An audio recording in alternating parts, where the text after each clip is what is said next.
Hello, my name is Jose Rafael Encomienda, and this is my STS talk for GED104, Science, Technology, and Society at Mapua University. Let's go. Traffic jams. We've all been through them. We are all angry when we must stop at the back end of a jam, stuck in our cars with nothing to do but wait, worriedly look at the time, and occasionally bang on the horn when a car, motorbike, or bicycle cuts us off. And to add insult to injury, once we get out of the traffic jam, another one is just right around the corner. We all end up late, stressed, and focused on how to beat the traffic. We lose sleep just to wake up earlier than everyone else to beat the rush hour traffic. We stay at work longer to wait for the traffic to die down, and don't get me started on commuting. Commuting is a nightmare. There's no roundabout way of saying it. The long lines, crowded bus stops, terminals, and train stations, and that's not even considering the cramped trains, buses, and jeepneys. People have to squeeze into buses and trains, often being referred to as sardines because of how tightly packed the passengers are. Most are even lucky to even be able to sit down in a bus or a train at rush hour. Jeepneys are often just as full, with people hanging on to dear life in the back. Now, ride sharing and the point-to-point bus are also just as atrocious. People often have to pay exorbitant prices just to get home and still end up stuck in the same traffic jams everyone else ends up in. The questions are, why is traffic so bad these days? Why is public transport almost unusable and borderline unsafe? What can be done to solve these major hurdles in a productive life and national economy? Okay, well, before I answer those questions, what exactly is a traffic jam? According to the Oxford Dictionary, a traffic jam is a long line of vehicles at a standstill due to construction, accidents, or heavy congestion. These lines of traffic are commonly found in heavily populated areas of a city or heavily traveled areas like main roads, highways, tourist and vacation spots during the summer or holidays. Traffic is normally influenced by the number of cars on the road, the location, and the demand for that location. For example, malls are a popular place to go for many Filipinos. An example is SM Mega Mall. This particular establishment is built along the main road that is EDSA. EDSA is a frequently used main road as it is the backbone of Metro Manila. The demand and popularity of SM Mega Mall and the frequent traffic along EDSA makes for a grueling traffic jam around that area, especially on the northbound side, because that's where SM Mega Mall is. With that, we can get to our first question. Why is traffic so bad? Well, it all boils down to the number of cars on the road, the poor state of public transport. There are a lot of cars on the road. According to the CEIC, there are around 4.9 million registered cars all over the Philippines, with Metro Manila accounting to over 25% of that total, at 1.4 million registered vehicles, according to Statista.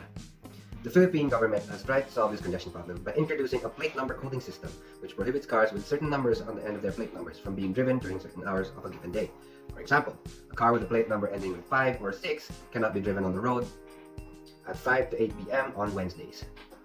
While that may be a sound plan on paper, in practice, it's completely and utterly useless. Because many Filipino car owners tend to have 2 or more cars or a motorbike to circumvent coding.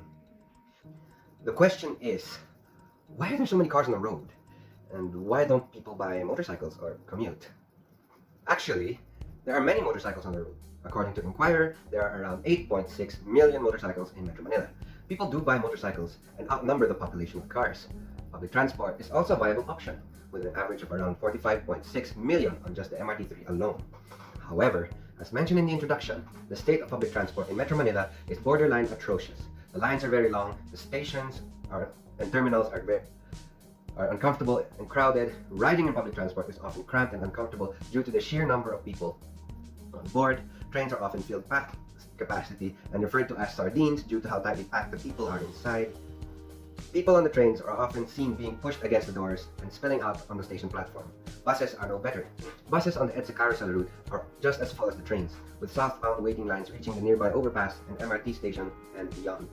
Jeepneys are often full and even more cramped due to how low the ceiling is. Passengers going in and out of a jeepney have to crouch to move around and sometimes stepping on other people's feet and belongings before reaching their seat or getting out. Also, on many occasions, there are 1 to 4 people hanging on the back of the jeepney because of the lack of available seating inside.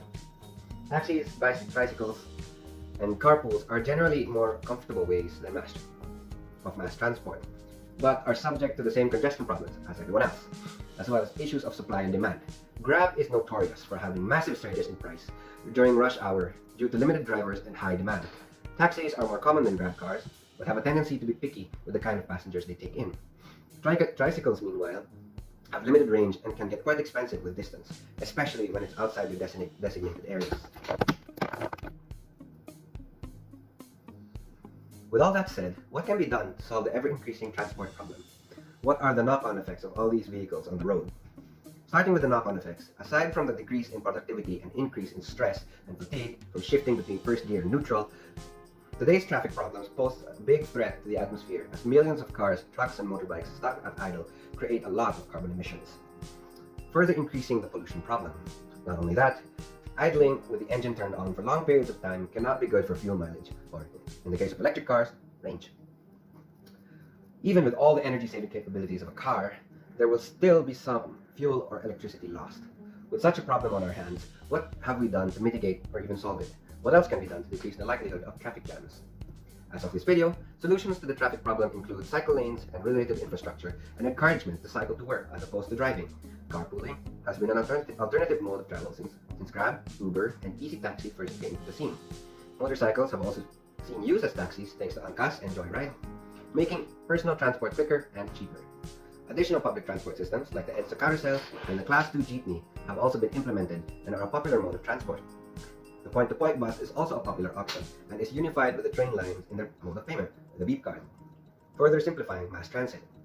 After the pandemic lockdowns, EDSA was reorganized with the elimination of privately run city buses, decluttering it and streamlining traffic flow.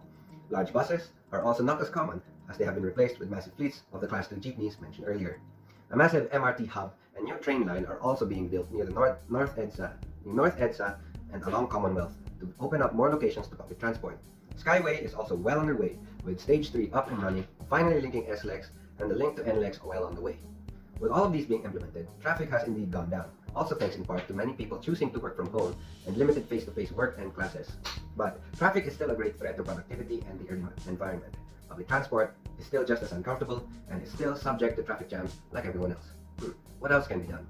According to Business Mirror, there are many solutions that can be implemented, some of which are already being done in other countries.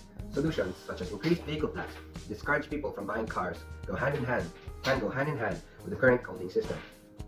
Other possible solutions include limiting the number of available land sold to commercial developers for reduced strain on the existing infrastructure, traffic monitoring and management for proper traffic and urban planning for better urban movement, and stringent traffic laws and corresponding penalties for better road safety and reduced congestion. These are all possible solutions that can help with this traffic problem. However, there is one big caveat to all of this. In the end, all of this really depends on what the government's priorities are. It's good that projects like Skyway, the new MRT hub and line, Class 2 jeepneys, and the reorganization of EDSA are doing wonders for Metro Manila's traffic situation. However, all of these implementations can only go so far as the existing infrastructure is concerned. It would seem that the government's priorities are still in areas of revenue, and after recent disasters and developments like the earthquake in Abra, the COVID-19 pandemic, the monkeypox outbreak, and other responsibilities, it will be a while before road infrastructure is finally given the light of day. For now, all we can do as citizens and commuters is make do with what we have and keep urging the government to make improvements to our daily commute. And that's the video. I hope you enjoyed and learned something, and I certainly hope I get a good grade for doing this.